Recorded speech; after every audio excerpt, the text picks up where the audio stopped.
Welcome to Gaia's Gift newsletter number 1, the YouTube audio version. Shungite, the cosmic beginnings and origin of Shungite. Chemists felt very clever in 1986 when they cooked up a unique carbon molecule called fullerene in their laboratories, shaped like a soccer ball, looking like a geodesic dome, and named after Buckminster Fuller.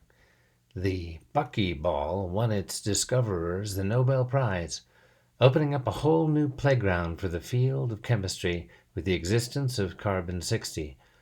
Only in vacuum lab conditions of high heat and high pressure could this phenomenal molecule come into being. So they believed. It turned out that Gaia, the unified consciousness of the biosphere of our world, was ahead of them by 2.5 billion years. A call had gone out from the long nurturing mother of this planet that it was now ready for life. The discoverers of fullerene never imagined it could be found in nature. And then, in 1992, geochemists at Arizona State University in Tempe were startled to find fullerenes embedded in a rare mineral found only in Russia. This, of course, was shungite, and the mineral came from a geologic stratum which not only predates the origin of complex life, it also predates the era when such a molecule could possibly have formed. A further mystery lies in the fact that shungite contains what chemists call woody structure, implying that shungite, like coal, was formed from fossilized plant life. The only problem is that there was no such plant life on Earth in the pre-Cambrian era. So where did the shungite come from? And why is it that the origin of life on Earth is frequently said to have begun in the same region of northwestern Russia? And how is it that the shungite deposit also uniquely carries all of the building blocks of life, every element in the periodic table, as if a fiery gift had been delivered from deep space to ignite the flame of evolving life, reaching up from the depths of matter toward the divine? So we're left with some highly intriguing possibilities. The woody structure of fossilized plant life in shungite could conceivably come from plant life on another planet, as there was no such plant life on Earth when shungite was formed. Could shungite have come from the remnants, as some theorize, of an exploded planet? Or was it uniquely formed somewhere in the heart of the galaxy and hurled our way, picking up high energetics along the way?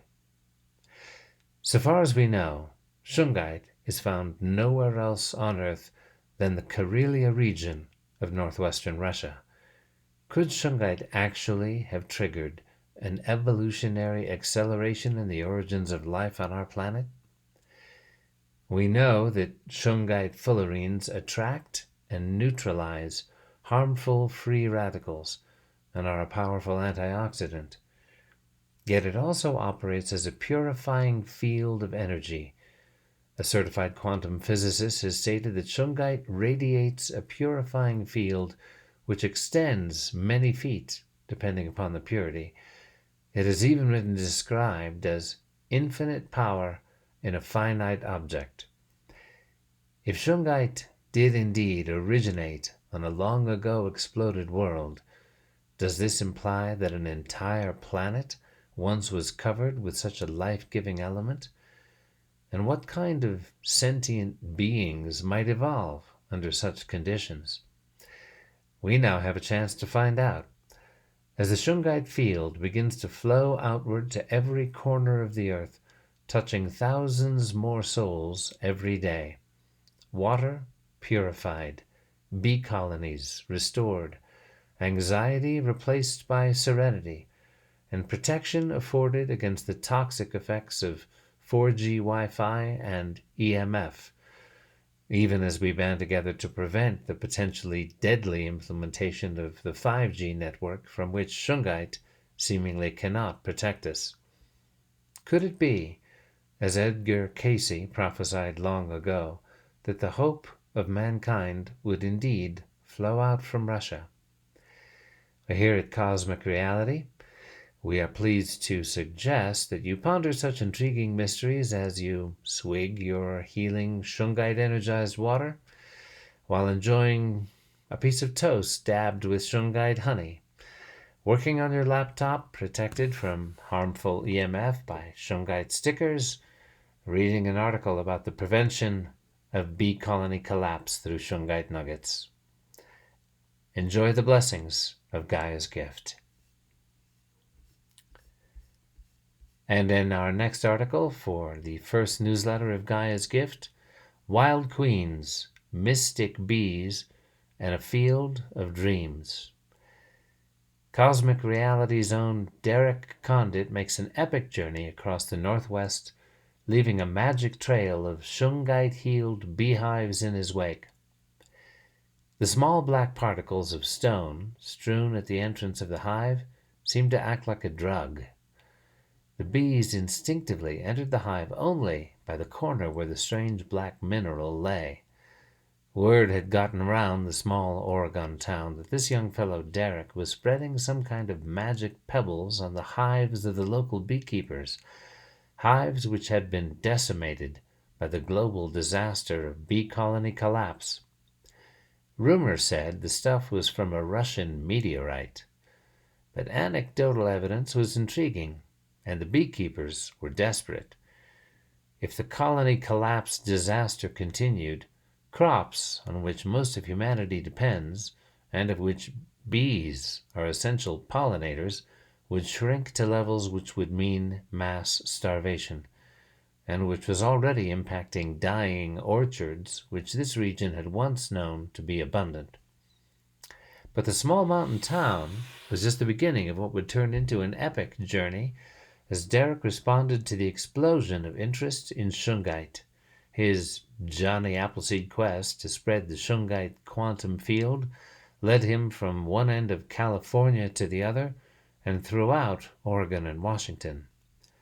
"Just throw some shungite dust out the window as you go," Nancy Hopkins urged him. "Get the gift out there." Months later, Derek came back to the small valley in Oregon to see how the hives and the orchards were progressing.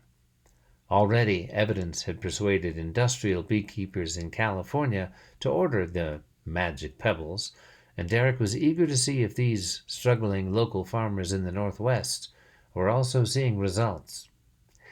He was greeted eagerly with astonished reports from around the local valleys.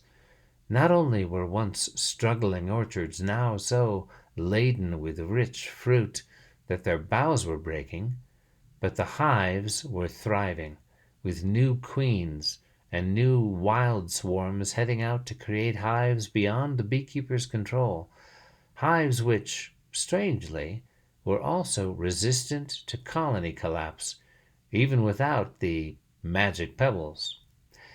"Yeah, I just kind of wink at folks when they ask me about that part," said Nancy Hopkins. "That's where the metaphysics comes in.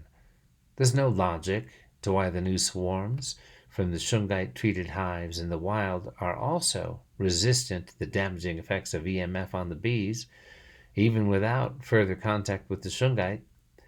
These are now shungite bees, and their field of consciousness and their DNA have been affected by the shungite field."